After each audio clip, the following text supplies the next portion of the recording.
네, 반갑습니다. 이번 주는 그 러너 프라이버시와 관련돼서 챕터 8을 다루겠는데요. 박명 학생님, 그 선생님이 준비하신 내용 일단 보면서 진행하겠습니다. 네, 네. 학습자 개인정보 보호, 분산학습 시스템과 개인정보의 중요성. 분산학습 시스템에서 개인정보는, 정보 보호는 중요합니다. 디지털 학습 환경에서는 교실을 넘어 방대한 다양한 개인정보를 수집하면서 문제를 일으키면 사용자가 신뢰를 잃으면 데이터 제공을 거부할 수 있으므로 신뢰가 핵심입니다. 소셜 네트워크 기능이 포함된 학습 플랫폼은 사용자들이 자신의 정보를 쉽게 관리할 수 있도록 하며 정보 공유의 범위를 명확히 설정하고 변경할 수 있는 기능을 제공해야 합니다. 사례로는 구글 클래스룸. 이 플랫폼은 학생들의 성취도 데이터를 수집하지만 외부에 표시되지 않고 교사와 학생끼리만 공유합니다. 자신의 개인 정보가 안전하게 보호된다고 신뢰합니다. 네. 이게 이제 분산 그 시스템 안에서의 개인정보가 얼마나 중요한 건지에 대해서 그 이야기를 하는 내용인데요. 그 아시겠지만 이제 분산학습이라는 거는 오픈된 환경이거든요. 그러니까 하나의 어떤 폐쇄된 시스템이 아니기 때문에 여러 개의 시스템이 에, 서로 그 서로 그 인터랙션을 하면서 그 다양한 컨텐츠와 데이터가 오고 가는 그런 환경이기 때문에 여기에서는 데이터 보호가 폐쇄된 시스템보다 훨씬 더 이제 중요하죠. 예를 들어 보면 이제 여기는 이제 구글 클래스룸이라고 표현을 했는데 아마 선생님이 지금 학교에서 쓰고 있는 어떤 그 시스템 같은 게 있을 거예요. 나이스 같은 거 혹시 들어보셨나요? 네네. 예, 나이스는 이제 어느 학교든 그 다 쓰고 있는 개념인데 그거는 교육부에서 철저하게 통제가 되는 시스템이잖아요. 그래서 다른 시스템하고 연계가 거의 없어요. 음, 그러다 보니까 교육부 자체의 그 나이스 시스템 안에서만 개인정보와 관련돼 있는 보호만 고민하면 되는데 이제 분산학습이라는 거는 지금 우리 LMS처럼 그 여기에는 줌도 붙고 뭐 지금 외부에 있는 시스템이 많이 붙어 있거든요. 그러니까 이게 LMS가 하나의 어떤 폐쇄된 시스템이 아니라 그 외부에 있는 시스템하고 연동을 해서 연결이 되어 있기 때문에 이 안에서 자칫 잘못하면 개인정보들이 바깥으로 나갈 수 있는 가능성이 훨씬 더 큰 상태이거든요. 그러니까 이런 그 분산 환경에서는 데이터가 다른 방식으로 통제가 돼야 되는 거죠. 그러면 데이터의 범위라든지 통제의 범위라든지 뭐 여러 가지 고려해야 될 것들이 굉장히 많죠. 근데 여기서 또 중요한 건 뭐냐면 나중에 이제 나오겠지만 프라이버시를 또 지나치게 강화를 해서 이걸 막기만 하면 또 사용자들이 또 불편할 수도 있고 어, 또 하나는 우리가 학습 분석을 나중에 목표로 데이터 수집을 하게 되는데 이 데이터 수집을 하는 데 있어서 학습 분석을 하는 데 있어서 제한된 데이터만 받을 수 있기 때문에 이제 분석을 하는데 한계가 꽤 클 수도 있죠. 이런 것들에 대한 어떤 타협들이 이제 필요하죠. 그래서 그 타협들을 어떻게 정책적으로 만들어 갈 것인가에 대한 이야기를 이번 그 장에서 주로 하고 있거든요. 이제 그런 이야기들을 앞으로 쭉 진행하게 될 것 같습니다. 그 다음 내용 이어가시죠. 프라이버시 설계와 적응형 프라이버시 관리, 미래 학습 시스템에서 프라이버시 설계는 개인정보 보호를 시스템의 초기 단계부터 통합한 접근 방식입니다. 이를 통해 사용자가 보호받을 수 있으므로 대신에 직접 선택할 수 있습니다. 복잡한 설정 과정 없이 자신의 데이터 사용 방식을 제어할 수 있게 되어 사용자 환경을 개선하고 시스템에 대한 신뢰를 높입니다. 이게 이제 페이스북을 우리가 보면 내가 글을 썼을 때 이걸 어디까지 공유할 건지를 결정할 수 있잖아요. 뭐 여러 개의 어떤 옵션이 있는데 그중에 보면 누구나 다 볼 수 있게 할 수도 있고 아니면 친구들만 보게 할 음, 수도 있고 아니면 혹은 나만 보게 할 수도 있고 뭐 여러 가지 음, 이런 보호 설정들이 있거든요. 근데 그런 컨텐츠에 대한 그 어떤 공개 범위를 결정하는 것도 지금 이야기하는 프라이버시 설계에 포함됩니다. 음, 그러니까 이거 외에도 제가 이제 그 페이스북에 들어가면 굉장히 복잡한 그 개인 프라이버시와 관련된 옵션들이 있어요. 평소에 아마 그걸 살펴보지 않는 분들이 더 많으실 건데, 근데 거기에 들어가면 굉장히 꼼꼼하게 그 어떻게 내 컨텐츠를 공유할 것인가 뭐 이런 거에 대한 여러 가지 옵션들이 있는데 지금 이야기하는 것이 딱 그 지금 정확하게 그 이야기를 하고 있어요. 그래서 페이스북은 굉장히 큰 기업이잖아요. 네. 그래서 가능하면 법적인 부분에 관련된 문제를 일으키지 않으려고 엄청 노력을 해요. 그래서 혹시 개인 프라이버시가 혹시라도 노출되면 사실상 페이스북이 문을 닫을 수도 있는 상황이 올 수도 있기 때문에 굉장히 꼼꼼하게 이 프라이버시 설계들을 하는 편입니다. 근데 이거는 이제 구글이나 마이크로소프트, 애플 뭐 이런 모든 이런 대형 업체에서 고민하는데 교육 서비스를 하는 곳도 사실상 그런 걸 목표로 해서 프라이버시 설계를 해야 된다는 거죠. 그렇지 않으면 이제 결국에는 우리가 일방적으로 공급자가 이 시스템을 만드는 공급자가 정책을 다 결정하고 개인한테 아무런 옵션을 주지 않았을 때 여러 가지 문제가 될 수 있는 상황이 벌어질 수 있기 때문에 궁극적으로는 가장 좋은 건 학습자가 혹은 이 사용자가 직접 이 프라이버시와 관련된 모든 정책들을 결정할 수 있도록 기능들을 제공을 해내는 게 가장 이상적이죠. 근데 문제는 사용자들이 그런 부분에 별 관심이 없다는 게 문제예요.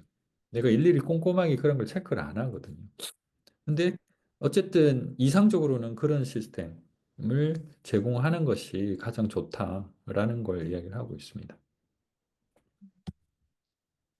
데이터 수집 시스템은 학습자의 다양한 데이터를 수집합니다.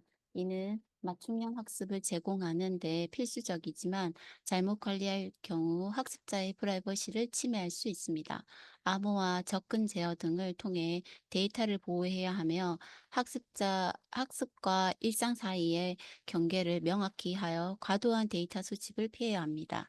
음. 사용자가 자신의 데이터를 직접 관리하고 필요에 따라 삭제하거나 공유 범위를 조정할 수 있는 기능이 필요합니다.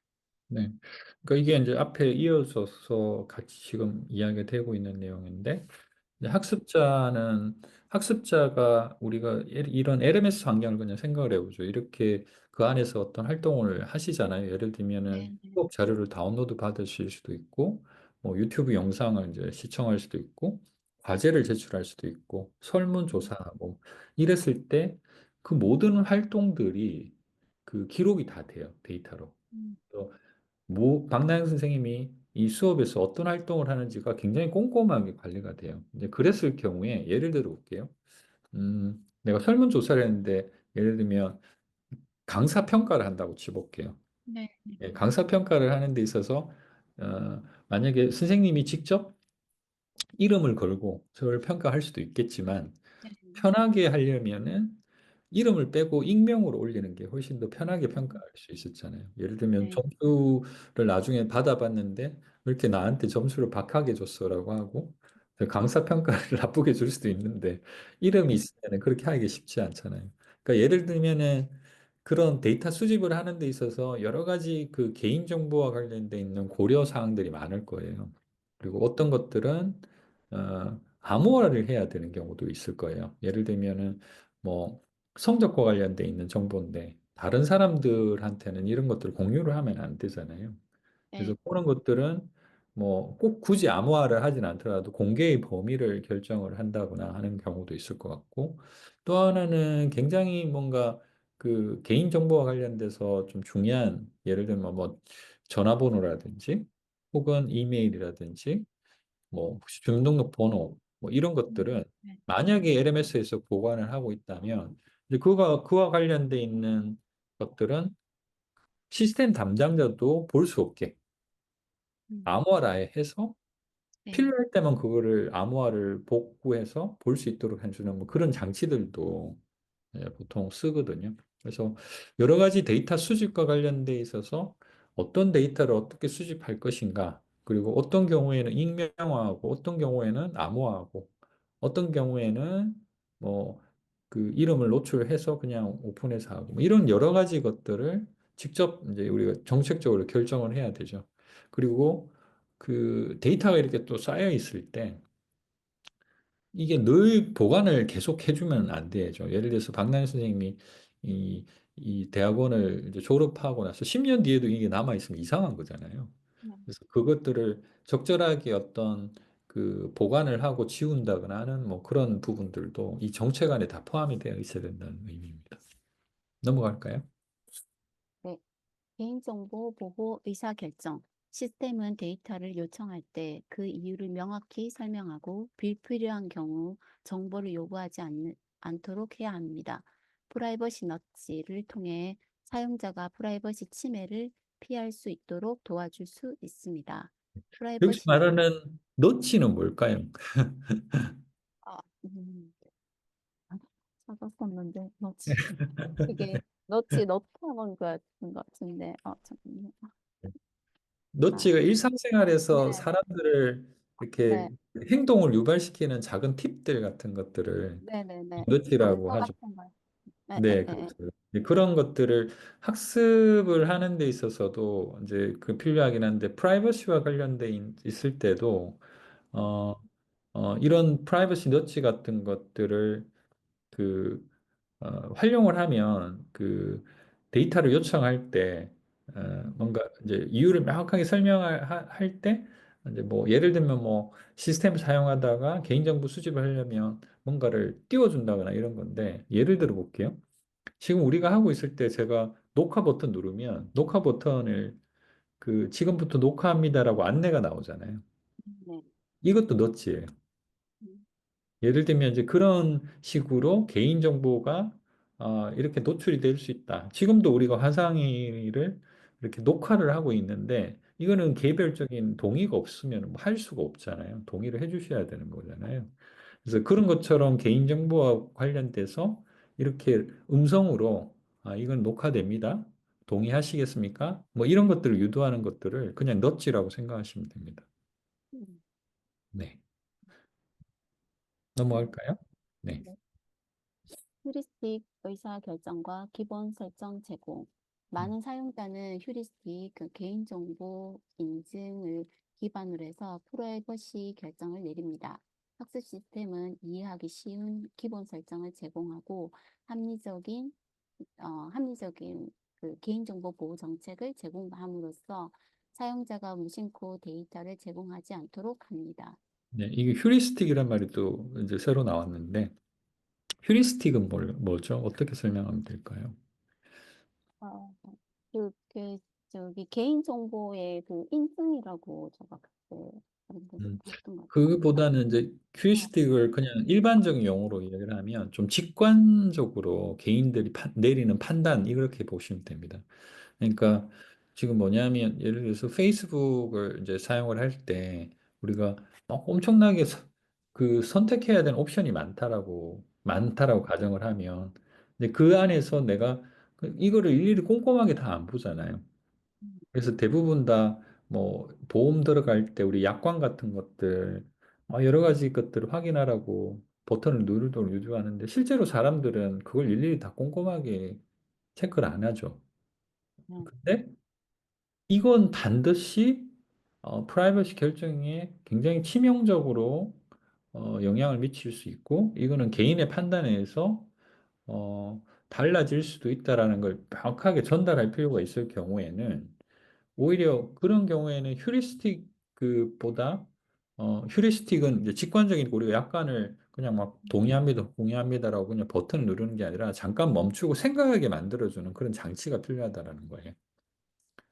그래서 이런 건 반드시 뭘 해야지 됩니다. 그러니까 어떤 것들은 그냥 yes, yes, yes, yes 하다가 어떤 것들은 팝업을 탁 띄워서 이거는 한번 꼼꼼히 읽어보고 판단하세요라고 해주는 뭐 예를 들면 그런 식의 어떤 그 알림 같은 것들을 고려를 해서 시스템에서 디자인을 하고 개인이 충분히 그걸 인정하고 납득한 상태에서 개인이 선택할 수 있도록 해줘야지. 그죠? 그래서 혹시 이제 그런 거 많이 보셨을 텐데 보통 어떤 사이트 들어가서 동의, 동의, 동의 이렇게 할 때 중간에 선택 뭐 이렇게 돼 있는 거 있잖아요. 아, 네네. 마케팅 정보 수신과 네, 관련돼서 선택하는. 근데 보통 그거 생각 안 하면 보통 그게 체크돼 있는 상태에서 그냥 동의하시거든요. 근데 저 같은 경우는 그걸 꼼꼼히 좀 선택을 빼고 하는 편인데, 그럼에도 불구하고 가끔씩 그냥 선택이 돼 있는 상태에서 그 선택 부분도 체크가 돼 있는 상태에서 동의를 하기도 해요. 근데 이런 것들을 약간은 소비자 기만적인 거라고 볼 수도 있잖아요. 선택을 유도하게 해서 기업 이윤을 취할 수 있도록 우리가 허용을 하면 하는 건데, 예를 들면 그, 일반적으로 동의가 필요한 부분과 선택이 필요한 부분을 좀 나눠서 구분해 놓으면 사실상 사람들이 선택을 체크를 안 할 가능성이 크죠. 그래서 이런 것들을 이제 고려를 하라는 뜻이에요. 이런 학습 환경에서는. 그래서 면밀하게 고려를 하고 사용자가 휴리스틱하게, 그러니까 직관적으로 그냥 판단하지 못하게 뭔가 새로운 어떤 그 알림 내용들을 줘서 이 부분에 대해서는 개인들이 좀 더 면밀하게 검토하고 판단할 수 있도록 도움을 주라. 이런 이야기입니다. 네, 네. 알겠습니다. 소셜 네트워크 및 커뮤니케이션 스타일. 소셜 네트워크의 커뮤니케이션은 디지털 학습 경험의 핵심 부분이 되었으며 시스템이 이러한 상호작용적 환경에 적응하는 강력한 개인정보 보호 기능을 갖추는 것이 필수적입니다. 예를 들어 소셜 학습 플랫폼의 데이터 공유 권한과 같은 기능은 신중하게 모니터링하고 개인정보 보호를 염두에 두고 설계해야 합니다. 학습자마다 정보 공유 수준이 다르기 때문에 시스템은 사용자 선호도에 따라 개인 데이터를 보호할 수 있는 유연한 개인정보 보호 설정을 갖춰야 합니다.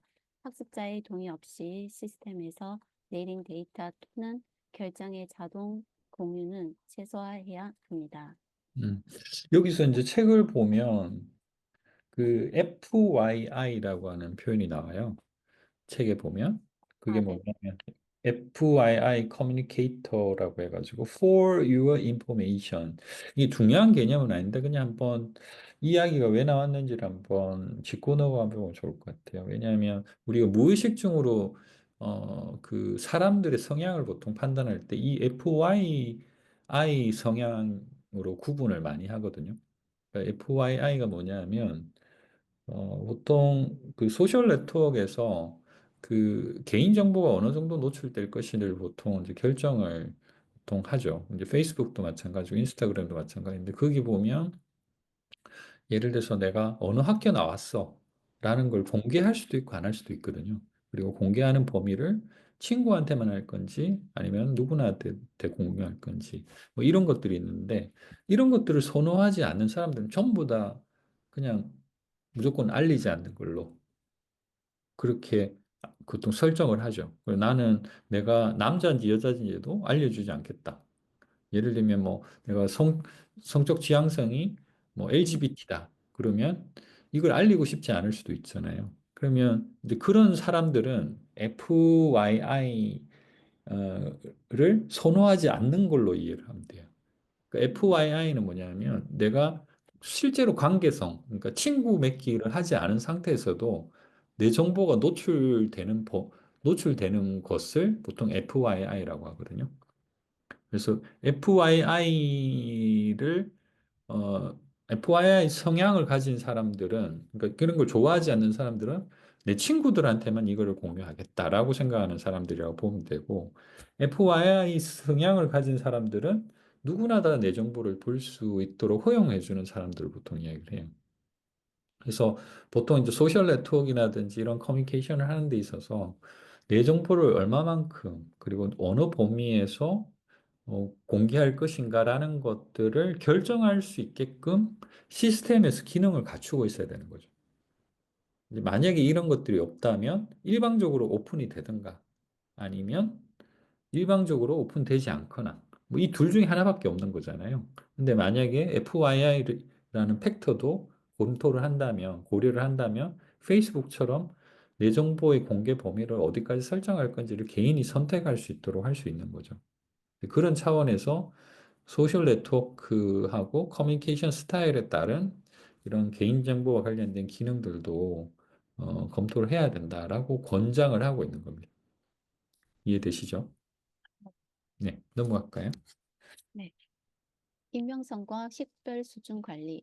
서명의 개인 식별 정보는 가명 처리나 익명화를 통해 보호할 수 있지만 디지털 학습 시스템에서 일부 데이터는 여전히 재식별 위험이 더 있습니다. 따라서 완전한 익명성을 유지하기 위해 추가적인 비식별화 조치가 필요하며 신뢰를 보호하기 위해 주의를 기울여야 합니다. 예를 들면 이런 거예요. 제가 이름도 숨기고 이메일도 숨기고 뭐 아이디도 다 숨겼어요. 익명 처리를 했어요. 설문조사할 때. 근데 IP가 노출될 수 있잖아요. IP가 노출되면 선생님이 어디에 있는 사람인지 대충 짐작이 가능하죠. 아, 이 사람 대구에 있는 분이구나. 이렇게 짐작할 수 있잖아요. 그러니까 그런 것조차도 아예 막아야 된다는 뜻이에요. 그것도 막아야지 이 사람이 완벽하게 숨을 수 있다는 거죠. 그렇지 않으면 익명 처리를 한다고 해서 익명성이 보장되리라는 보장이 없는 거죠. 그래서 이게 시스템적으로 보면 되게 꼼꼼해야 돼요. 이게 지금 우리가 개인 프라이버시와 관련돼서는 사실은 개인들은 별로 관심이 없거든요. 뭐 내가 뭐 내 전화번호쯤이야 노출되는 게 뭐 어때? 뭐 이렇게 생각할 수도 있는데 저도 하루에 10개 이상의, 지금 해외에 있는데도 불구하고 10개 이상의 스팸들을 받고 있어요. 뭐 어디서 이걸 제 전화번호를 알고 이런 걸 던지는지 모르겠지만 어딘가에는 새 나오고 있다는 거죠. 그러니까 이런 것들 잘 관리하지 않으면 늘상 우리가 이러한 어떤 위험에 노출될 수 있다는 거죠. 이게 만약에 저는 뭐 이런 것들을 무시하겠지만 정말 이런 부분이 현혹이 잘 되는 사람들이 있잖아요. 당장 뭐 하루에 10만 원씩 벌게 해줄 수 있어라고 뭐 만약에 한다면 진짜 연락해 보거든요. 그럼 버튼을 누르는 순간 이 사람은 개인정보 노출이 될 수밖에 없는 상황이 놓이거든요. 그러니까 예를 들면 이런 것들에 대해서 학습 환경에서도 주의를 기울여야 된다라는 걸 이야기를 하는 겁니다. 학습자 데이터 수집, 빅셀 학습 시스템을 광대한 데이터 추적을 통해 양방향의 행동을 분석하고 학습하는 경험을 개인화하지만 이러한 시간은 양방향의 자유를 제한할 수 있습니다. 이를 위해 관리 기능과 제어가 필요하며 플러그인과 식별화 등의 보호 조치를 통해 남은 데이터를 안전하게 관리해야 합니다. 음. 그러니까 이게 추가. 지금 데이터 수집과 관련돼서도 아까 말씀드린 것처럼 그 학습자가 하는 모든 행동들, 뭐 예를 들면 과제를 이제 제출을 하셨으면 제가 평가를 할 거잖아요. 뭐 여기서 이제 인터랙션이 생기죠. 그러면 이제 그와 관련돼 있는 언제 제출하셨고, 그리고 제가 몇 점을 줬다. 그리고 거기에 제가 피드백을 줘서 뭐 이러이런 부분이 문제가 있어서 점수를 이렇게 줬습니다라고 했으면 예를 들어서 또 선생님이 저는 충분히 그런 정보를 이번 과제에 제출했다고 생각하는데 다시 점수를 어, 그 평가를 해달라고 할 수 있죠. 그러면 또 이렇게 피드백을 주고받는 이런 모든 내용이 양방향이잖아요.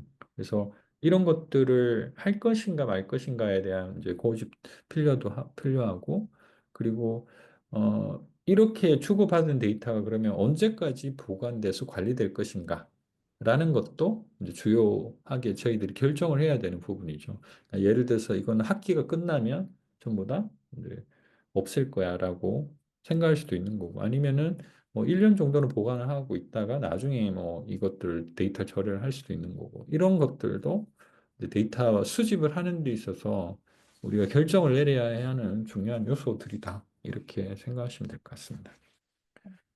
추론, 디지털 학습 시스템에서 상호작용을 수행하는 과정은 개인정보 보호에 영향을 미칠 수 있습니다. 그래서 학습 시스템은 추론이 학습자의 의도와 밝게 일치하지 않을 수 있다는 점을 인식하고 신중하게 처리해야 합니다. 여기서 다음으로 이제 추론이라는 거는 그런 거죠. 그러니까 우리가 그 이게 쉽지 않은 이야기인데 우리가 그 추천 학습 보통 이제 이런 시스템에서 데이터가 이렇게 쌓여지면 가장 그 이 시스템에서 관심 있는 부분이 뭐냐면 이 사람의 공부하는 성향이에요. 그러니까 이 사람이 어떤 걸 좋아하고 어떤 수준에 있는지를 늘상 관심을 가지고 지금 수집되고 있는 데이터들을 항상 그 목적으로 활용하려고 해요.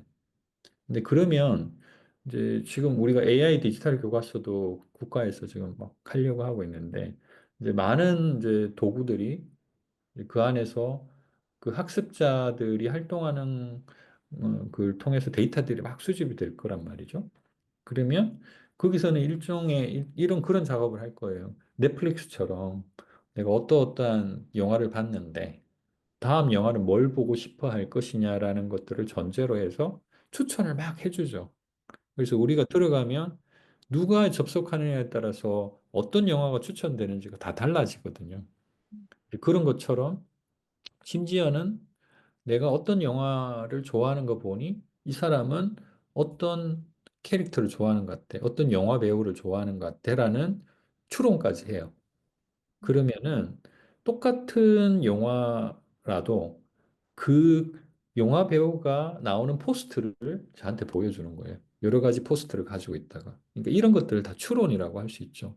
근데 학습에 있어서도 동일하거든요.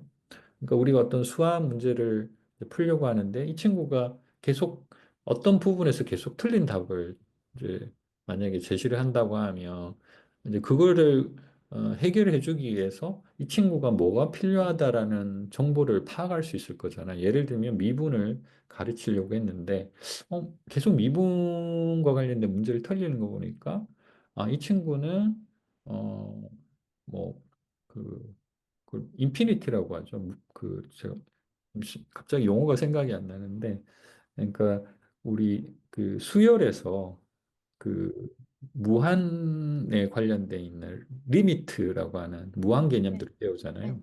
근데 그거를 이해를 못하면 미분으로 이제 갈 수가 음, 없는데 이 친구는 수열부터 이해를 못하고 있다라는 걸 판단을 해서 그다음부터는 미분보다는 수열 쪽으로 계속 안내를 할 수도 있잖아요. 네, 그런데 우리가 이제 그런 걸 시스템적에서 보통 이제 그런 걸 추론이라고 보통 하는데 이건 상당히 위험할 수도 있다라는 거예요. 왜냐하면 이 친구는 수학에 아예 관심이 없어요. 나는 수포자야. 음, 나는 수학의 수능 내가 원하는 대학에 가기 위해서는 수학 공부를 하는 것보다 나는 뭐 영어나 다른 과목을 공부를 하는 사탐을 공부하는 게 더 좋겠어라고 생각을 하고 거기에 집중을 하려고 하는데 계속 추천을 할 수도 있잖아요. 수학 적으로. 음, 이 친구는 관심이 없죠. 그래서 그런 거와 관련돼 있는 추론도 일종의 개인정보를 활용하는 건데 잘못 추론을 하는 거잖아요. 이제 그랬을 때 우리가 이런 올바른 추론을 하기 위해서 학습자의 의도나 이런 것들을 정확하게 좀 파악을 할 필요가 있는 거예요. 바람이 뭐냐? 이 사람이 뭘 바라는 사람이냐라는 걸 모르면 아까 이야기했던 대로 나는 미적분에 관심도 없는데 계속 수열 공부하라고 이야기할 수 있다라는 거죠. 이제 그런 어떤 이야기들을 이제 할 때 그 개인정보의 그럼 의도라는 걸 어떻게 수집할 거냐. 이제 이게 관건이 되겠죠. 이제 그런 거에 대해서도 우리가 개인정보 차원에서도 관심을 가져야 되는 부분이라고 보는 겁니다. 네. 넘어갈까요? 다중기기 환경에서의 프라이버시 문제. 미래의 환경 시스템은 스마트폰, 스마트 TV 등 다양한 공공기기, 공유기기를 통해 각 기기의 개인정보 보호가 중요합니다. 음. 환경에서 개인정보가 필요한 경우 특정 정보에 대한 알림을 요청하는 것에 따라 조정하는 기능이 필요합니다. 네, 이게 이제 이것도 중요한 문제 중에 하나인 게 혹시 지금 유튜브를 어디서 주로 시청하시나요? 유튜브 따로 그냥 유튜브, 유튜브 안 보시나요? 잘? 네. 뭘 주로 보시나요? 그 주로 여가 시간에 뭘 주로 넷플릭스 보시나요? 아니면은 어떤 걸 넷플릭스 주로 넷플릭스는 안 보고 TV 네. 보시나요? 그냥? TV 안 보고 핸드폰으로 유튜브 그냥 그 뭐 경제도 보고 정치도 보고 뭐 그런 거 말고 그죠.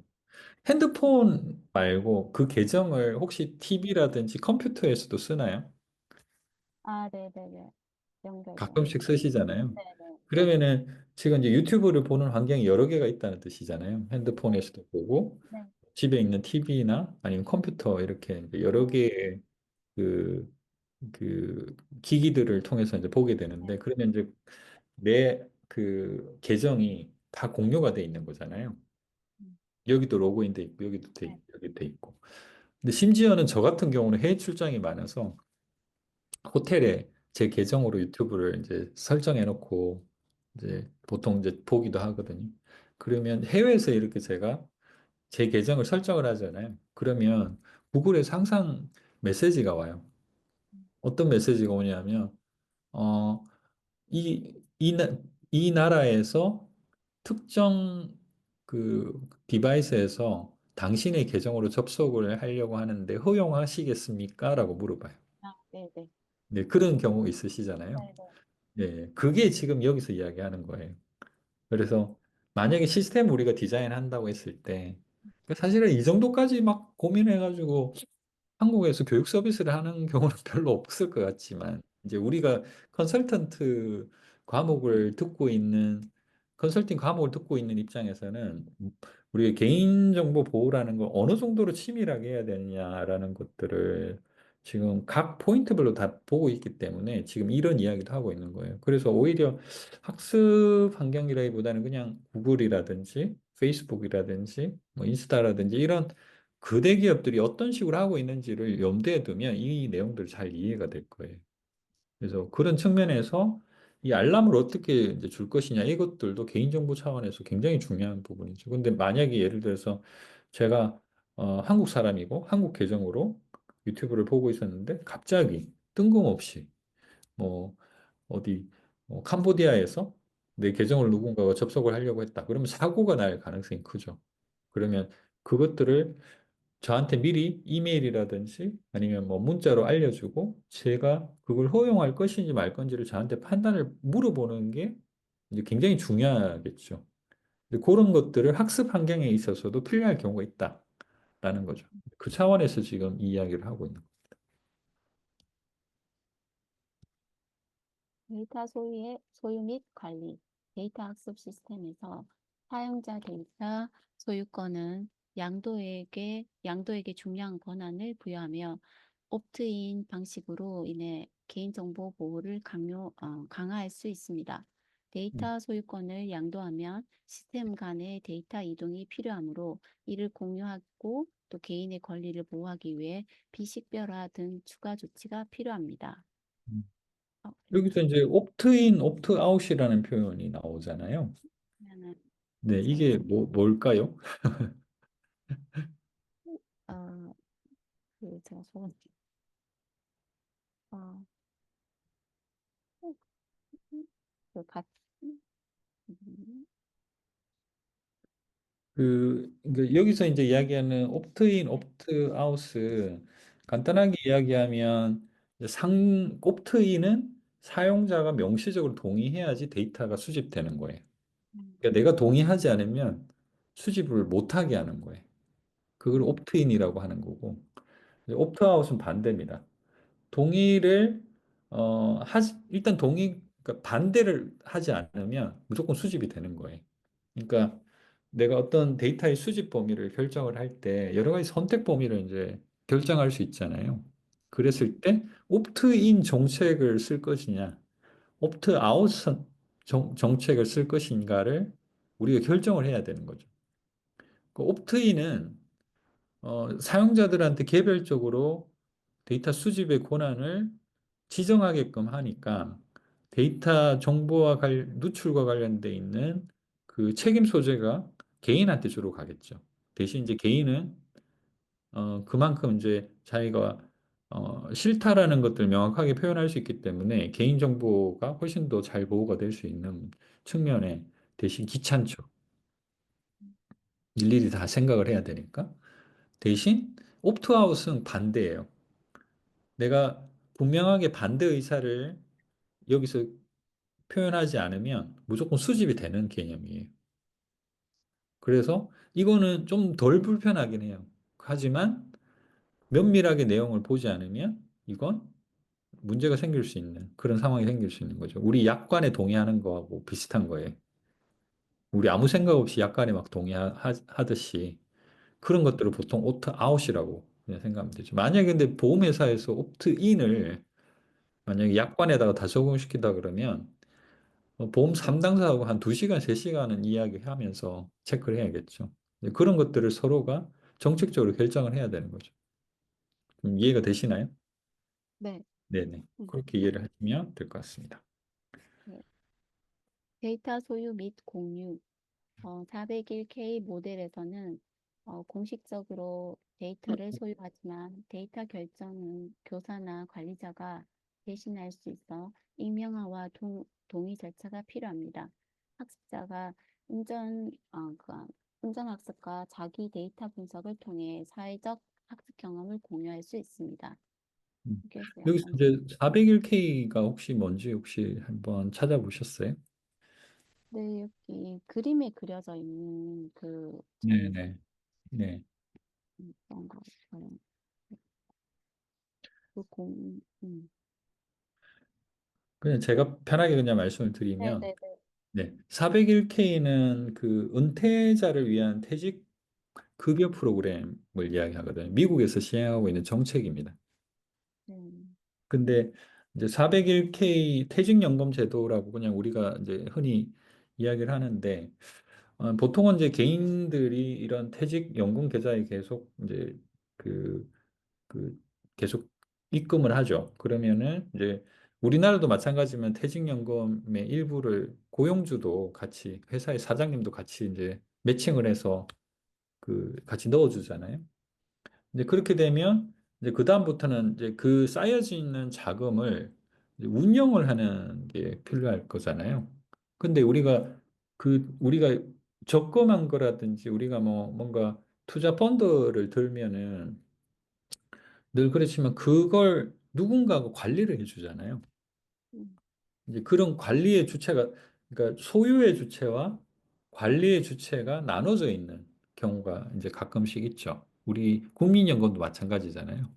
그래서 국민연금도 우리가 돈은 납입을 하지만 실제로 그걸 관리하는 거는 국민연금관리공단에서 우리 국민들을 대신해서 한꺼번에 그 자금들을 관리를 해주죠.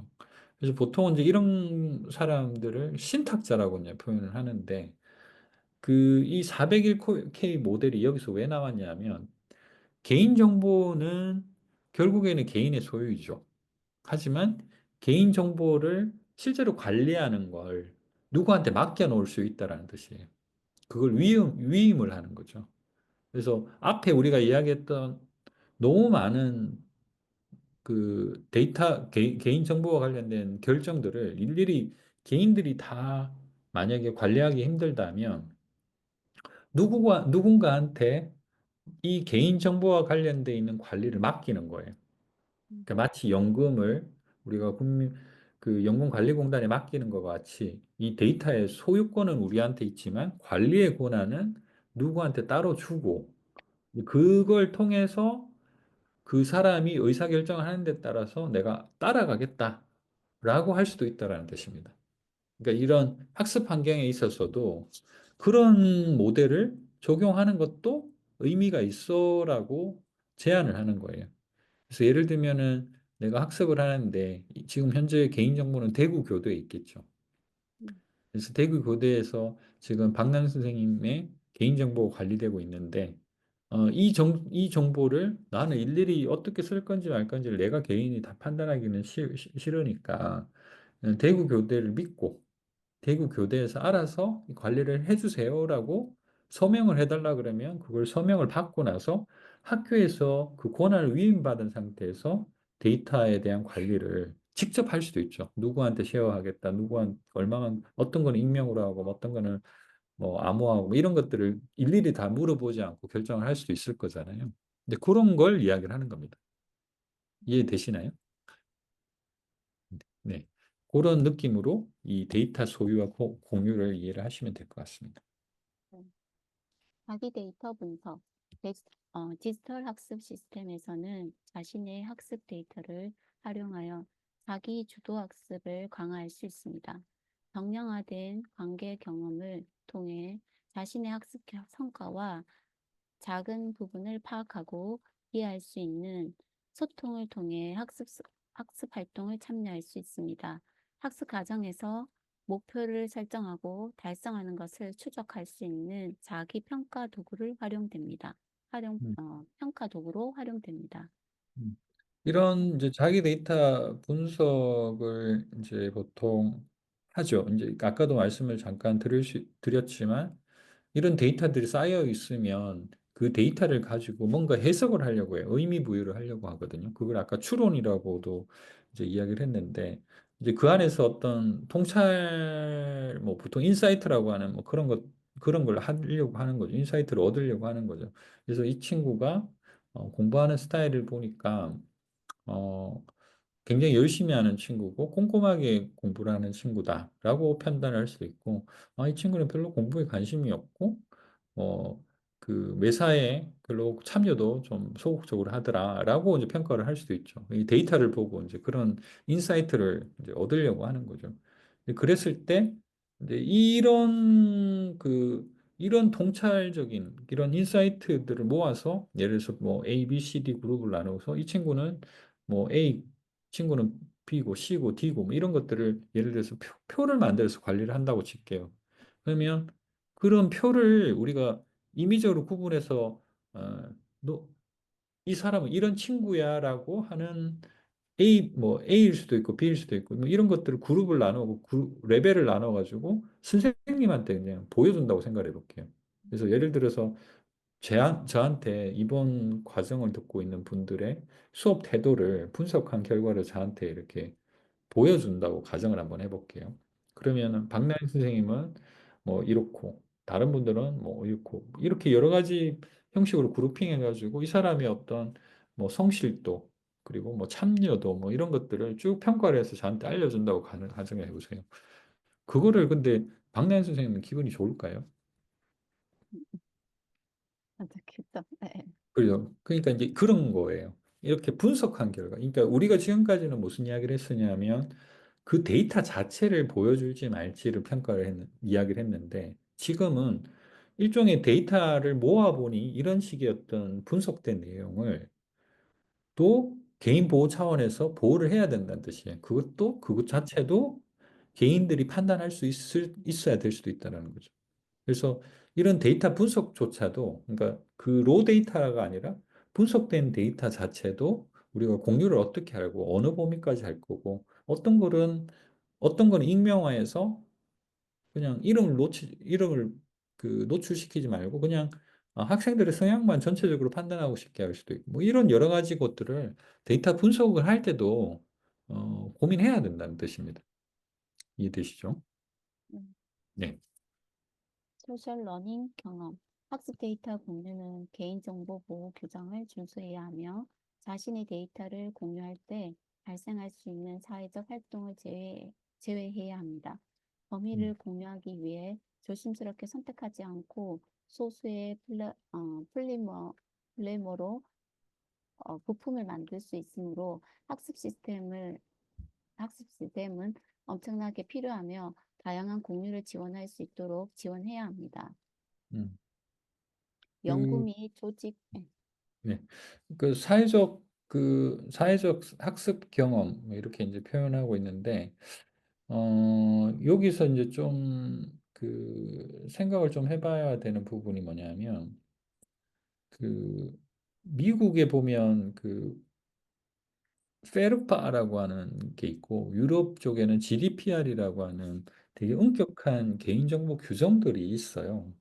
음, 그래서 이런 개인정보 보호와 관련돼 있는 엄격한 규정을 따라서 시스템을 만들지 않으면 아예 국가에서 시스템을 쓰지를 못하게 해요. 음, 그래서 국가 공공기관에서 이 어떤 기준들을 설정을 해놓고 그 기준에 부합하도록 개인정보와 관련된 것들이 충분히 관리가 되고 있는지를 확인한 다음에 이 시스템을 먼저 쓰는 것으로 보통 결정을 하거든요. 근데 그런 어떤 차원에서 지금 이야기를 하고 있는 거예요. 여기서 이제 학습 데이터 공유는 개인정보 보호 규정을 준수해야 된다고 돼 있잖아요. 그러니까 개인정보 보호라는 건 각 국가마다 다 다르고 각 음, 사회마다 다 틀릴 수 있죠. 미국은 주별로 다를 수도 있기 때문에 유럽은 또 유럽 EU라고 하는 유럽 연합체 자체에서도 규정이 있고 국가별로도 있는데 그런 것들을 다 규정을 준수해야 된다는 겁니다. 그렇지 않으면 이제 이게 이 시스템을 사용할 수 없다라는 거고 이제 그런 거와 관련돼 있는 여러 가지 그 규정들이 이 시스템에서 또 준수를 하고 있는지 이제 그리고 그런 부분과 관련돼서 개인들이 충분하게 의사 판단을 할 수 있도록 되어 있는지를 확인하는 절차가 필요하다는 거죠. 그 미국 아까 이야기했던 페르파 규정도 그렇고 유럽에서 지금 시행하고 있는 GDPR이라고 하는 이런 그 개인 보호, 정보 보호와 관련돼 있는 규정들은 핵심적인 내용이 뭐냐면 데이터의 소유권은 개인들이라는 거죠. 그래서 개인이 동의하지 않으면 이걸 어떤 방식인지 공유를 하지 말라라고 권고를 하고 있어요. 그래서 이런 것들에 대한 규정들을 충분히 반영하고 있는지 이런 분산학습 시스템에서는 검토를 꼭 해야 된다. 이렇게 그냥 간단하게 이해를 하시면 될 것 같아요. 네, 그 부분이 여기는 없어가지고. 네네네. 제가 어, 그냥 네, 임의로 그냥 제가 네, 말씀드린 네, 거니까. 네. 네. 아, 그다음에 연구 및 조직 의사결정. 학습 데이터는 연구와 조직의 의사결정에 활용될 수 있지만 이러한 2차 사용 과정에서 명확하게 알고 동의할 수 있도록 합니다. 예를 들어 동의하지 않는 데이터가 연구나 조직에 활용될 경우 그들은 자신의 정보가 원치 않은 방식으로 사용되는 느낌을 받을 수 있습니다. 또한 데이터가 연구와 결정을 내릴 때 어느 정도 발생하면 특정 그룹에 영향을 미칠 가능성이 존재합니다.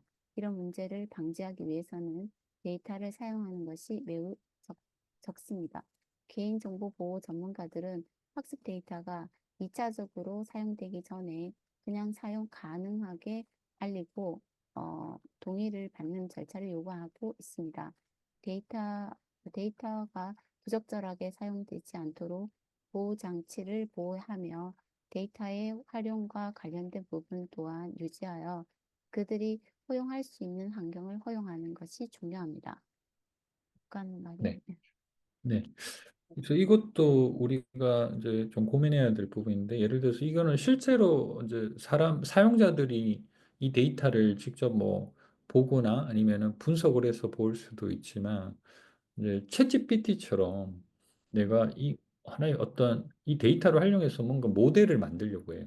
그러니까 챗GPT는 우리 사회에 존재하는 많이 공개되어 있는 지식들을 다 모아서 하나의 엔진을 만드는 거잖아요. 그래서 뭐 어떤 질문을 하든 그걸 답변할 수 있도록 만들어 놓은 시스템인데 그런 게 일종의 연구 활동이라고 보면 되거든요. 근데 이제 챗GPT 들어가면 이런 메시지가 나와요. 우리가 지금 여기서 하고 있는 이야기는 어 그 그 연구 활동 데이터로 사용되지 않는다라고 표현을 해줘요. 그 이야기는 뭐냐면 내가 이렇게 챗GPT랑 이야기하고 있는 내용이 어떻게 보면 사적으로 좀 엄밀한 이야기일 수도 있잖아요. 여자친구에 대한 고민을 이야기를 할 수도 있는 거니까. 그리고 기업 같은 경우는 기업에서 필요한 어떤 그 기업 자산하고 관련돼 있는 그런 기업 정보 같은 것들도 뭐 올려놓고 물어볼 수도 있잖아요. 근데 만약에 그것도 학습을 하는데 만약에 그게 사용된다고 하면 사람들은 잘 안 올리겠죠. 내가 그렇죠. 가지고 있는 엄밀한 이런 부분들, 그리고 내가 지켜야 될 어떤 정보 보호 부분들까지 올리게 됐을 때 이것들을 만약에 얘가 학습을 해버린다. 그리고 누군가한테 그것들이 공개될 수 있다라고 하면 그 데이터를 공유하지는 않겠죠. 그러니까 챗GPT와 마찬가지로 우리가 학습을 하는 데 있어서 쌓여진 데이터를 연구 목적으로 따로 데이터를 뽑아서 연구를 할 때가 있어요. 근데 그랬을 때조차도 이거는 개인의 의사한테 개인 의사를 항상 물어봐야 된다는 거죠. 이제 그런 식의 활동들조차도 우리가 이 데이터가 지금 우리 데이터베이스에 쌓여 있으니까 내가 마음대로 해도 된다라고 생각하면 안 된다는 거죠. 그런 이야기를 하고 있습니다. 네. 개인정보 보호 지원 강화. 디지털 학습 시스템에서는 개인정보 보호를 지원하기 위해 다양한 기술이 가능할 수 있습니다. 이러한 보호 장치에는 개인정보 보호 알림 및 제어 기능이 있으며 사용자보다 쉽게 이해하고 처리할 수 있도록 설계됩니다. 개인정보 보호 알림은 온라인 개인정보 보호 가족 온라인 보호 개인정보 보호 제한을 이게 제가 글자 약간 네. 오타나 제한을 예, 제가 그냥 사용자가 네, 요거는 요약을 할게요. 네, 네, 네. 네. 이게 이제 공지를 어떻게 할 거냐라는 이야기예요. 개인정보와 관련돼 있는 이 정책들을 어떻게 개인들한테 잘 알릴 수 있을까라는 건데, 혹시 홈페이지 이제 들어가시면은 이제 그런 걸 보신 적이 있을지 모르겠는데, 개인정보 보호와 관련돼 있는 약관을 별도의 홈페이지로 보통은 어느 웹사이트든지 다 가지고 있거든요. 네, 네. 네이버라든지 뭐 구글 같은 데도 보면 제가 필요하면 개인정보 보호와 관련돼 있는 정책들을 어떤 식으로 운영하는지를 확인할 수 있는 페이지가 항상 존재해요. 그래서 개인이 필요하면 거기를 들어가서 내 정보가 어떻게 활용이 되고 어떤 정책으로 운영이 되는지를 개별적으로 계속 확인할 수 있도록 해주거든요. 그게 우리나라의 법적으로 그렇게 정해져 있어요. 그러니까 우리가 만약에 이런 그 분산 환경과 관련돼 있는 그 학습 환경을 만든다고 했을 때도 어떻게 고지할 건지에 대한 전략을 예, 고민해야 된다는 뜻이죠. 그러니까 아주 기본적인 것들은 그런 정보들을 잘 정리를 해서 그 정보들을 언제든 접근해서 확인할 수 있도록 해주는 것도 중요하고, 또 하나는 뭔가 이벤트가 생겼어요. 아까 이야기한 TV에서 뭐 내가 여행을 갔는데 거기서 그 구글 계정을 쓰려고 했는데 내가 뭐 SMS라든지 아니면 메일로 그걸 허용을 하게 해서 개인정보와 관련된 부분을 개인한테 의사를 물어보게 한다는 거. 뭐 이런 절차들이 이런 고지와 관련돼 있는 정책들이 다 들거든요. 지금 우리가 쓰고 있는 LMS에도 그게 있어요. 잘은 모르시겠지만 예를 들면은 이런 게 있어요. 내가 어떤 이벤트가 생겼어요. 예를 들면 제가 과제를 하나 새롭게 추가를 했어요. 그러면 학생들이 알아야 되잖아요. 그러면 이 정보를 메일로 보낼 건지 아니면 SMS로 보낼 건지 온 이걸 바로 보낼 건지 아니면은 이거를 뭐 어떤 식으로 언제 보낼 건지 이런 것들 지정할 수 있는 옵션들이 있어요. 이제 그런 것도 마찬가지겠죠. 근데 개인정보와 관련돼 있는 부분들도 뭔가 어떤 이벤트가 생겼을 때 그 경고를 해주는 알림이 필요하다 그러면 그 이벤트에 맞게끔도 할 수 있거든요. 그러니까 여러 가지 이런 정보 보호와 관련돼 있는 고지를 할 수 있는 여러 가지 장치들을 마련해 놓고 그때그때 이런 그 내용들을 전달할 필요가 있다라는 이야기를 하고 있습니다. 그리고 그걸 사용자가 결정을 할 수 있게 해주는 것도 제일 좋죠. 나는 이메일 못 받아. 나는 SMS로만 받을 거야. 뭐 예를 들면 이런 것들을 선택하게 미리 해놓는 거죠. 이해되시죠? 네. 네.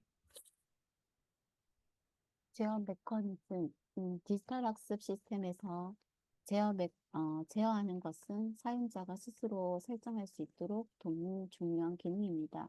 이를 통해 사용자는 데이터 공유를 사회적 고유 설정에 관리할 수 있으며 특정 그룹과의 연결을 수행할 수 있습니다. 그러나 제어가 과도하게 제한되거나 기본 설정이 너무 세밀하게 있어도 사용자가 설정에 편안함을 느낄 수 있습니다. 이를 방지하기 위해서 학습 시스템은 사용자가 쉽게 이해하고 사용할 수 있는 익숙한 제어 옵션을 제공해야 합니다. 이러한 접근 방식은 사용자 경험을 개선하고 보호를 강화하는 데 도움이 됩니다. 네. 넛지도 한번 볼까요? 같이? 네. 네. 어, 프라이버시 너치는 사용자가 관련 의도를 신중하게 할 수 있도록 유도하는 설계 방식입니다. 사용자는 무의식적으로 데이터를 표시하지 않도록 주의를 등록하며 간편 설정으로 쉽게 관리할 수 있습니다. 예를 들어 게시물을 공유하기 전에 공개 범위를 다시 확인하는 알림을 제공하면 사용자가 더 나은 결정을 내릴 수 있도록 도와줍니다. 너치는 기본 설정을 활용합니다. 네. 이게 이제 제어 메커니즘이 앞에 아까 잠깐 나왔던 것들을 조금 더 세부적으로 설명하고 있는 건데, 결국에는 이제 디지털 그 개인정보 보호와 관련돼 있는 것들을 사용자가 직접 그 결정할 수 있도록 어떻게 유도할 것인가라는 부분인 거예요. 그래서 처음부터 만약에 너무 보험 약관 들듯이 너무 복잡하게 접근하게 되면 사용자들은 그게 너무 세밀한 경우에는 귀찮아하고, 그리고 이게 너무 옵션이 없으면 불편해해요. 나중에 내 개인정보가. 그래서 그걸 중간에서 약간 균형을 맞춰주는 것이 굉장히 중요하다는 의미죠. 그래서 어떤 거는 옵션으로 하고 어떤 거는 필수로 하고 아까 이야기했던 옵트인, 옵트아웃 전략들을 좀 잘 써야 되는 거예요. 옵트인이 유리할 수도 있고 옵트아웃이 유리할 수도 있고 그래서 이런 것들을 균형을 맞춰서 시스템에 적용하는 것들이 굉장히 중요하다. 그걸 이제 제어 메커니즘이라고 하는 거고 그 제어 메커니즘을 도와주는 전략 중에 하나가 너치를 활용하는 거예요. 그래서 사용자가 그냥 직관적으로 그냥 선택을 계속 하게 만들어서 한 번에 다 결정하게 하는 게 아니라 뭔가 중간중간에 뭐 그와 관련돼 있는 이벤트가 생겼을 때 뭐 그걸 알려준다든지 뭐 이런 것들을 예를 들면 이런 거죠. 너 생일 정보와 관련돼서 입력이 필요하다. 그리고 생일 정보들을 누구한테 알려줄 거냐 말 거냐라는 것들을 처음에 가입할 때 하는 게 아니라 그 사람이 생일이 됐을 때 한 하루나 이틀 전에 알려주는 거죠. 그래서 너가 내일 너 생일인 것 같은데 너 생일 정보를 다른 사람한테 알려줄까 말까? 뭐 예를 들면 이걸 물어볼 수 있잖아요. 예를 들면 이런 것들이 너치가 될 수 있는 겁니다. 네, 그 다음 들어올까요? 네. 사용자 맞춤형 개인정보 보호. 사용자가 개인정보를 보호하는 것은 사용자가 자신의 의사결정을 쉽게 할 수 있도록 지원하는 시스템입니다. 이 시스템은 먼저 사용자의 관련 행동을 측정하고 이를 바탕으로 사용자가 선호하는 설정을 모델링하여 시스템의 기본 설정에 반영합니다. 첫 번째 단계는 개인정보 보호와 관련된 사용자 행동을 측정하여 다양한 행위와 선호도를 파악하는 요청. 두 번째 단계에는 사용자가 원하는 보호 수준에 맞춰 개인 설정을 제공합니다. 이러한 보호 기능은 사용자가 개인정보 설정에 대한 부담을 가지고 보다 제어할 높습니다. 가능성이 높습니다. 네. 네네. 다음은 이건 디지털 앞에서 계속 이야기했던 내용이라 추가적인 설명은 안 해도 될 것 같아요. 디지털 학습 시스템 구축을 위해 개인정보 보호 권장사항. 이 권장사항은 디지털 학습 시스템에서 개인정보 보호와 편의성 간의 균형을 맞추기 위해서 지침을 제공하며 학습자가 신뢰할 수 있는 환경 내에서 개인정보를 안전하게 관리할 수 있도록 합니다. 첫 번째, 의사결정. 요거는 제가 그냥 하나씩 설명할게요. 네, 네, 그 내용이 좀 길기도 하고 이게 좀 중복되는 내용들도 좀 있기 때문에 이건 이제 지금 이제 정리를 하려고 하는 거예요. 이 네. 챕터에서 그 앞에 있었던 여러 가지 고려 사항들을 그러면 적용을 실제로 하기 위해서 어떤 걸 이제 중심으로 판단해야 되느냐라는 걸 쭉 그 중요한 포인트별로 이제 정리를 지금 해 하고 있는 겁니다. 근데 여기에는 굉장히 많은 이야기들을 하고 있죠. 음, 지금 13개인가요? 정도가 내용이 네. 기술이 되어 있잖아요. 그래서 요거는 제가 하나씩 그냥 앞에서 이야기했던 것들이 반복되는 내용들이기 때문에 그냥 제가 나름대로 정리를 한번 하고 어, 그 궁금한 점 있으면 그냥 질문만 해주시면 될 것 같아요. 우선은 의사결정 이렇게 돼 있는데 그러니까 우리가 시스템을 디자인하는 어떤 사람이라고 했을 때 이런 개인정보와 관련돼 있는 그 여러 가지 고려 사항들, 우리가 그동안 이야기 나눴던 이 많은 내용들을 전략적으로 설계를 해야 된다는 겁니다. 그래서 이걸 어느 시스템 할 때 개인정보 부분을 따로 떼서 요것만 가지고 별도로 우리가 전략을 짜고 설계에 반영을 해야 되는 거죠. 그렇지 않으면 시스템이 다 만들어지고 나서 이걸 하면은 너무 늦어버리죠. 그리고 수정하기도 곤란하기 때문에 이거는 우리가 사업을 처음에 설계하고 그 사업의 어떤 중요한 어떤 그 개념에 따라서 시스템을 디자인할 때 반드시 거쳐야 되는 과정 중에 하나라고 이야기를 하는 거고요.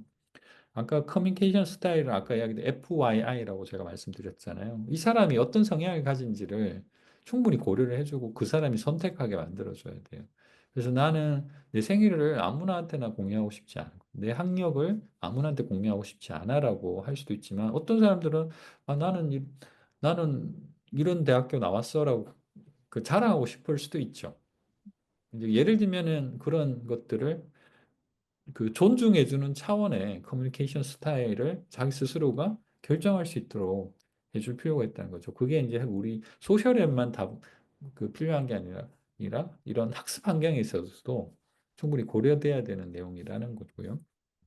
그리고 식별 수준이라는 거는 아까 이야기했던 대로 어, 익명 처리가 필요한 부분이 있을 수 있죠. 아까 이제 제 강의 평가를 하는 데 있어서 선생님에 대한 강의 평가를 하는데 학생들은 익명 처리를 원할 거예요. 우리가 대학교에서 익명으로 보통 이런 것들 강의 평가를 하듯이 어떤 것들은 익명을 쓰거나 아니면 가명을 쓰거나 뭐 이런 것들에 대한 그 정책들을 결정해야 되는 부분들도 있죠.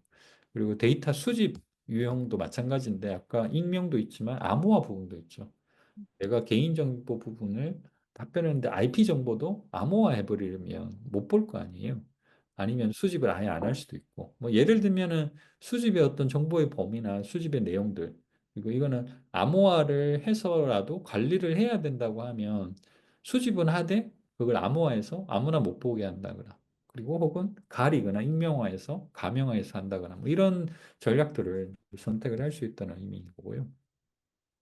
그리고 아까 출력모드 기기, 그는 아까 제가 TV 이야기를 했었죠. 여행 갔을 때 구글 계정에 대한 뭐 알림이 오도록 만들어서 그거를 허용해야지 그 TV에서 유튜브를 볼 수 있게 해주는 것처럼 우리 학습 환경도 그런 것들을 이제 고려를 해야 된다는 의미에서 출력 형식하고 장치 이런 부분들도 고민해야 된다는 거고.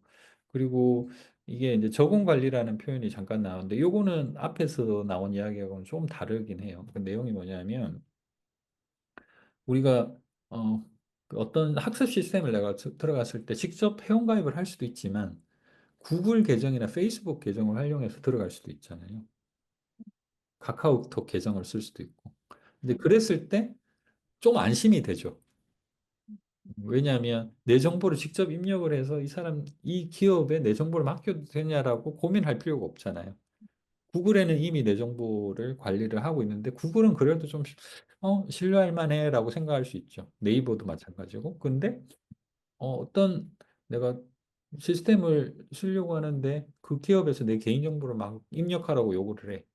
근데 좀 안심이 안 되잖아요. 근데 그랬을 경우에 이런 그 신뢰성 있는 이미 신뢰성을 확보하고 있는 그런 그 서비스를 활용을 해서 데이터 노출에 대한 어떤 불편함을 좀 그 상쇄시킬 수도 있다. 이렇게 이제 하는 걸 여기서 지금 이야기 어플리케이션 관리라고 그냥 보면 됩니다. 뭐 API니 뭐 이런 이야기 나오는데 그런 개념으로 보시면 되고요. 그리고 데이터 소유권 관리. 아까 말씀드린 것처럼 그 K801이라는 것처럼 우리가 소유는 하고 있지만 연구관리공단에 맡기고 있는 것처럼 데이터 소유권을 유지하되 데이터의 관리는 어떤 특정 기관에 맡겨서 위임 방식으로 그 데이터를 관리하게 하는 것도 하나의 방법이라는 거죠. 그래서 모든 것들을 개인이 다 결정을 하는 것이 아니라 일부 데이터 관리와 관련된 거, 일부 데이터를 공유하는 것들을 그 기관에 이제 위임을 함으로써 데이터 관련된 부분들을 효율적으로 관리할 수 있게 해주는 뭐 이런 것도 하나의 전략이 될 수 있다라는 거죠. 그것도 마찬가지로 개인이 선택을 해야 되겠죠. 나 맡기겠다, 안 맡기겠다, 뭐 이런 것들. 그러니까 뭐 이런 것도 아마 AI 디지털 교과서에서 아마 이런 이야기를 하게 될 거예요. 아마 학부모들이 우리 귀한 자식 개인정보를 내가 학습 이렇게 맡겨도 되냐라고 했을 때 이제 반드시 아마 그런 약관과 관련돼 있는 시스템에 대해서 아마 동의 절차를 아마 거칠 거예요. 그런 게 없으면 그렇게 할 수가 없으니까. 그리고 사회적 학습 경험이라는 거는 아까 말씀드린 것처럼 그 학습 결과를 다른 사람들한테 공유할 때도 개인이 선택을 할 수 있도록 해주는 게 되게 중요하죠. 내가 뭐 이런 그 성적을 받았는데 내 성적을 다른 사람들이 알면은 기분 나쁠 수 있잖아요. 그러니까 이런 것들에 대해서도 그 어떤 개인의 어떤 학습의 결과를 어느 수준까지 보호할 것인가라는 부분에 대한 의사결정이 필요하다는 거고, 연구 및 조직 의사결정도 아까 예를 들었듯이 뭐 챗GPT가 내가 나누고 있는 개인적인 대화를 자기네들 학습 데이터로 사용하지 못하게 하는 뭐 이런 식의 어떤 정책들처럼 학습 환경에 있어서도 이런 디지털 분산 환경에 있어서도 내가 지금 학습을 한 내용들이 결과로 데이터로 남아 있는데 그 데이터를 연구 조직 혹은 뭐 새로운 어떤 시스템을 개발하는 데 있어서 쓸게 할 것이냐 말게 할 것인가라는 것들을 마찬가지로 개인이 선택을 할 수 있도록 만들어줘야 된다는 거죠. 무조건 못 쓰게 하자는 게 아니라 개인의 허락이 필요한 부분이다라는 거고 정보 보호 고지라는 것도 이제 아까 말한 너치 같은 걸 활용을 잘 해서 음, 어떻게든 편하게 쉽게 의사결정할 수 있도록 해주는 그런 어떤 그 고지 전략, 그러니까 우리가 이런 개인정보 보호와 관련된 정책을 결정하는 데 있어서 필요한 의사결정들을 쉽게 할 수 있도록 개인들을 유도할 필요가 있다라는 거죠. 그리고 제어 메커니즘이라는 것도 이제 결국에는 이런 우리가 보험 약관처럼 막 엄청나게 긴 몇백 페이지 되는 그런 자료를 그냥 주고 읽어봐라고 하면 이건 너무 불편하잖아요. 이제 그런 것들을 어떻게 하면 잘 인터페이스를 잘 만들어서 개인이 효과적으로 이 정보들을 판단할 수 있도록 만들어주느냐라는 측면에서 인터페이스 설계도 굉장히 중요한 것 같아요. 무조건 정보가 어디 있으니까 알아서 봐라고 하는 것이 아니라 이 정보를 잘 전달하고 효과적으로 사용자가 자기 개인정보와 관련된 정책을 판단할 수 있도록 유도하는 것. 그리고 그걸 위한 그래픽 인터페이스도 중요하다라고 이야기를 하는 겁니다. 그리고 이제 그 그리고 프라이버시 너치 부분들 뭐 여기는 이제 그 개인정보 침해 방지와 관련돼 있는 내용들인데 어, 그 사용자 선호도가 어떠냐에 따라서 이제 달라질 수 있는 부분. 그러니까 사용자가 어떤 성향을 가진 사람이냐라는 것들을 고려해서 이 정보 침해와 관련돼 있는 부분들을 최대한 방지하는 거, 뭐 이런 것들 중요하죠. 아까 FYI 이야기를 했던 것처럼 그런 성향들도 중시할 필요가 있다는 거죠. 개인 맞춤형 정보보 결국에는 학습자가 자기 스스로 이런 모든 개인정보 보호와 관련된 의사결정을 할 수 있는 인터페이스가 결국은 있어야 돼요. 우리가 페이스북에는 그게 굉장히 조밀하게 있다고 말씀드렸잖아요. 구글도 마찬가지로 있고요. 근데 그런 것처럼 기능은 있으되 그 기능들을 어차피 자주 찾지는 않으니까 그런 것들이 기능은 만들어 놓되 그걸 잘 전달해 주는 인터페이스도 필요하죠. 그렇지만 모든 것들을 그런 넛지 방식으로 결정을 하게 할 수는 없으니까 그런 관련된 조밀한 의사결정들을 할 수 있는 기능들도 고려를 해서 개인이 최대한 자기 성향에 맞게끔 개인정보 보호 정책들을 결정할 수 있도록 도움을 주는 것이 시스템 이런 분산 환경에 있어서도 굉장히 중요한 요소다라고 이야기를 하고 있습니다. 좀 정리가 되셨나요? 네. 약간 조각조각 있었던 게 조금 네. 깃발이 네. 맞아들어요. 네. 네. 이게 이제 지금 쉬운 내용이 아니고 저같이 또 이런 그 시스템 그 엔지니어링 분야 학습 그러니까 이게 교육 쪽에서 저는 독특하게 IT 분야에서 계속 일을 해왔는데 한 25년 동안 이 일만 하다 보니까 저한테는 굉장히 이런 것들이 익숙한 개념들이에요.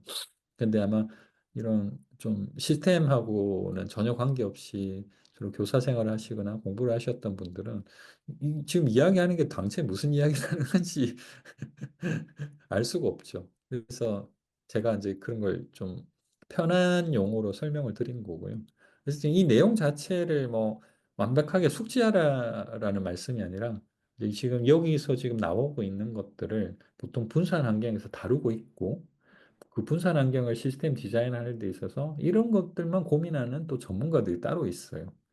그래서 그런 전문가들이 이런 고민을 하고 있구나라는 정도로만 이 내용을 이해를 하시면 아마 충분할 것 같아요. 그러니까 이게 용어도 낯설고 개념조차 낯설었을 텐데 어쨌든 잘 정리를 해주셔가지고 어떤 수업이 좀 잘 마무리된 것 같습니다. 혹시 뭐 관련돼서 질문이 있을까요? 아니, 교수님께서 말씀해 주셨어. 네, 근데 저는 평소 때 네. 뭐지? 페이스북은 안 하거든요. 네, 네. 아, 네, 페이스북 안 하시는구나. 네, 네. 네네, 안 해요. 네, 그리고 약간 챗 GPT한테도 물어볼 때 약간 저도 아까 교수님 말씀하신 것처럼 내 데이터를 가져가서 저거 기능하는 거 아니야? 약간 그랬었는데 네. 지금 오늘 수업을 들으면서 좀 아니라는 것도 알았고 아, 네, 네. 네. 네, 삶에서도 조금 중간에 한 번씩 개인정보에 대해서 생각할 때가 있었는데 네, 네. 뭐 오해하는 것도 있었고 그런 것도 있고 네, 좀 이해하는 부분도 네. 다행이네요. 어쨌든 그런 걸 고민하는 사람들이 대충 고민하는 게 아니라 지금 여기 나와 있는 것처럼 굉장히 정밀하게 고민을 하고 있다라고 생각해 주시면 될 것 같아요. 학습 환경을 하는 데서 있어요. 누군가는 이런 고민을 하고 있을 거다. 이렇게 생각하시면 이 수업에 의의가 있는 것 같습니다. 네, 알겠습니다. 오늘 수고 많으셨고 다음에 우리 한 번 더 수업이 남아 있죠? 네. 더 끝인 것 같던데도. 네, 네. 잘 준비하셔가지고 또 마지막에 뵙는 걸로 하겠습니다. 네, 수고하셨고요. 나중에 또 뵙겠습니다. 감사합니다. 감사합니다.